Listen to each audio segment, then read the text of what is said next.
Assalamualaikum warahmatullahi wabarakatuh.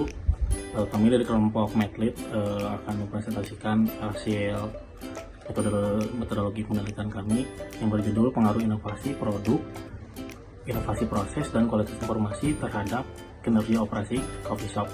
Pengaruh inovasi produk terhadap kinerja operasi, gap antara teori dengan fakta. Inovasi produk diakui dapat meningkatkan efisiensi dan produktivitas dalam proses produksi. Inovasi produk merupakan salah satu dampak dari perubahan teknologi yang cepat dan variasi produk yang tinggi akan menentukan kinerja perusahaan.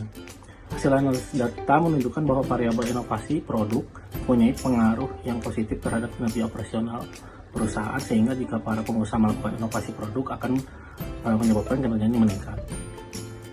Pengaruh inovasi proses terhadap kinerja operasi. Hasil analisis data yang menunjukkan bahwa inovasi proses mempunyai pengaruh yang positif terhadap kinerja operasional perusahaan. Di sini pengaruh kualitas informasi terhadap kinerja operasi.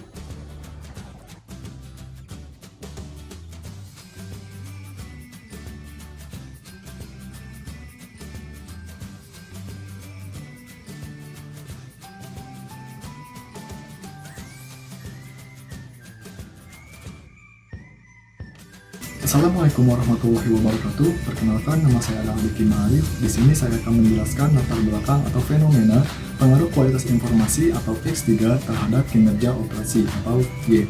Berdasarkan gap antara teori dengan fakta berkenaan dengan kualitas, ditemukan bahwa kualitas informasi termasuk aspek-aspek seperti ketepatan waktu informasi, akurasi, kecukupan, kelengkapan, dan kredibilitas secara positif terkait dengan peningkatan kualitas menurut Munzaka et al. Pada tahun 1998. Berdasarkan hasil analisis data menunjukkan bahwa kualitas informasi mempunyai pengaruh yang positif terhadap kinerja operasional perusahaan. Adanya pengaruh ini, maka jika perusahaan melakukan perbaikan dalam kualitas informasi yang dihasilkan oleh pemilik atau pemimpin usaha dalam memberikan informasi yang akurat, relevan, lengkap, dan up-to-date, maka dipastikan akan meningkatkan kinerja dari usaha yang mereka lakukan. Ini merupakan tabel identifikasi masalah. Ini merupakan tujuan penelitian, merupakan tabel kajian teori. Penelitian yang akan kami lakukan ini menggunakan metode deskriptif. Menurut Sugiono, pada tahun 2004, pada halaman 169, analisis deskriptif merupakan statistik yang digunakan untuk menganalisis data dengan cara mendeskripsikan atau menggambarkan data yang telah terkumpul sebagai adanya tanpa bermaksud membuat kesimpulan yang berlaku untuk umum dan generalisasi. Mungkin itu saja yang dapat saya sampaikan. Terima kasih.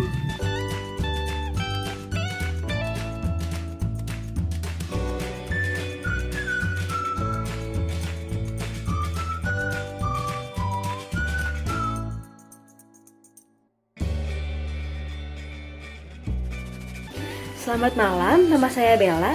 Di sini saya akan melanjutkan presentasi dari Diki. Pada video kali ini, saya akan membahas mengenai tabel operasionalisasi variabel. Peneliti mengambil judul berkaitan dengan inovasi produk untuk X1, inovasi proses sebagai X2, kualitas informasi untuk X3, dan kinerja operasi untuk variabel Y. Secara lebih rinci, operasionalisasi variabel dalam penelitian ini dapat dilihat pada tabel berikut. Nah, operasional variabel ini juga berfungsi jika sudah lengkap dapat dijadikan sebagai bahan kuesioner. Dalam tabel operasional ini ada beberapa kolom, yaitu kolom variabel. Isinya yaitu ada variabel yang kita teliti disertai nama peneliti yang kami jadikan sebagai referensi. Kemudian ada kolom dimensi, itu yang dijadikan sebagai ukuran dari para ahli yang sudah diuraikan di bab 2.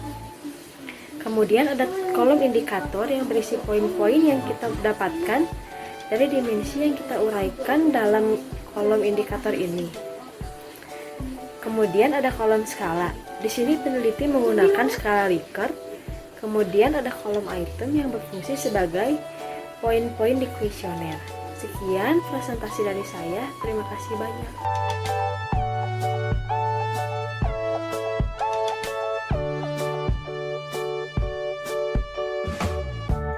Oke, baik, saya Evi. Saya akan melanjutkan presentasi yang sebelumnya telah rekan saya sampaikan. Di sini terdapat populasi dan sampel. Populasi adalah wilayah generalisasi yang terdiri atas objek atau subjek yang mempunyai kualitas dan karakteristik tertentu yang ditetapkan oleh peneliti untuk dipelajari dan kemudian ditarik kesimpulannya. Nah, dalam penelitian ini, populasi yang kami tentukan adalah perusahaan coffee shop yang berada di daerah kota Cimahi. Kemudian ada sampel. Sampel adalah bagian dari jumlah dan karakteristik yang dimiliki oleh populasi tersebut. Teknik penentuan sampel di sini menggunakan purposive sampling, yang mana teknik pengambilan sampel dengan menggunakan kriteria-kriteria tertentu. Adapun sampel pada penelitian ini yaitu beberapa perusahaan coffee shop di daerah kota Cimahi yang memenuhi kriteria penelitian yang paling mewakili atau representatif untuk dijadikan objek penelitian. Adapun karakteristik responden, perusahaan coffee shop di sini sudah beroperasi lebih dari 1 tahun, kemudian memiliki karyawan 3-9 orang dan memiliki kapasitas tempat untuk menampung konsumen minimal 20 orang. Slide berikutnya terdapat data sampel penelitian 35 perusahaan coffee shop, dan slide berikutnya akan dijelaskan oleh rekan saya. Terima kasih. Nama saya Ahmad Falah, NIM 029, akan menjelaskan slide ke-14, yaitu untuk teknik pengumpulan data. Kita menggunakan metode kuesioner yang akan dibagikan kepada setiap kafe-kafe yang akan kita teliti dan akan diisi langsung oleh responden atau karyawan kafe itu sendiri. Untuk jenis dan sumber datanya kita menggunakan data kuantitatif dan data primer.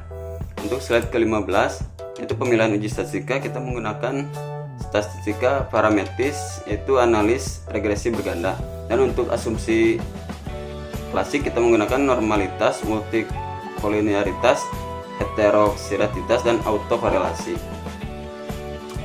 Mungkin cukup sekian dari saya. Oh ya, untuk analisis berganda, kenapa kita menggunakan analisis berganda? Karena kita melibatkan lebih dari satu variabel bebas atau preditor.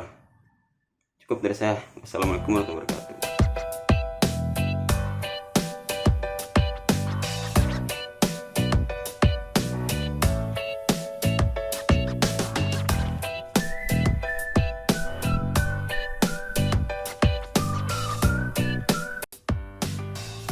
Baik, selanjutnya di sini saya akan menjelaskan mengenai hasil uji regresi berganda.